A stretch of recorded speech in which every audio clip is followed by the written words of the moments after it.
So, ayun na nga, kakauwi ko lang galing ng tindahan kasi ako yung nag-closing. Nung malapit na ako sa bahay, may nakita akong dalawang police car na nakapark. Napaisip na nga ako dito, baka meron nang nangyayari or may hinuhuli na sila sa mga kapitbahay namin. Pagkababa ko ng sasakyan, tumitingin-tingin talaga ako sa paligid ko. And syempre, kasama na yung nakikimarites. Medyo okay na nga yung pakiramdam ko dito kasi umalis na yung isang police car. Bumalik ako sa sasakyan kasi naisip ko yung bag ko, hindi ko nadala. Kaya ayan, kukuhanin ko na. Then, biglang papunta yung yung police car sa harapan ng bahay namin. Diyos ko, yung puso ko dito, hindi ko ma-explain talaga. Yung takot ko, Lord, Diyos ko. Medyo patay mali siya ako dito kasi nga, takot na ako. Pero napifeel ko na talagang papunta na yung police officer sa akin. Noon nga ang pagkalapit niya sa akin, talagang yung bungad ko, did I do anything wrong? And then biglang sabi niya, no, you did not do anything wrong. Pero kung titignan ninyo siya, ayan, nag-a-apologize siya sa akin. Yung backstory kaya nag-a-apologize siya sa akin is, siguro mga 3 months na yung nakakaraan. Yung natatandaan ko is madaling araw yon, and then may nagdo-doorbell. Ako yung nag-open ng pinto noon. Yun, nakita ko siya. Then may tinatanong siya kung dito ba nakatira yung ganong pangalan. Sinabi ko sa kanya na no one with that name lives here. And then bumalik siya sa mobile niya, chinek niya yung pangalan or siguro yung address ng bahay. So mali nga siya, nagkamali siya ng pinuntahan na bahay. Siguro yung pagkababa ko dun sa sasakyan kanina, ayun siguro na-recognize niya yung itsura ko. Nag-apologize siya sa akin kasi nga nakita daw niya ako nung gabing yun.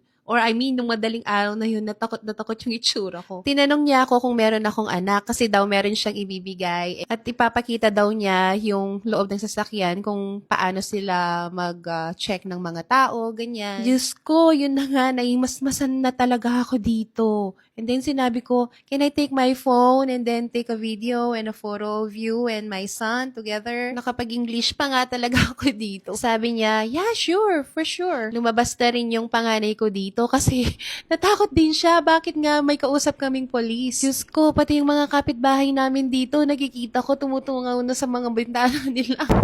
Oh, Lucas!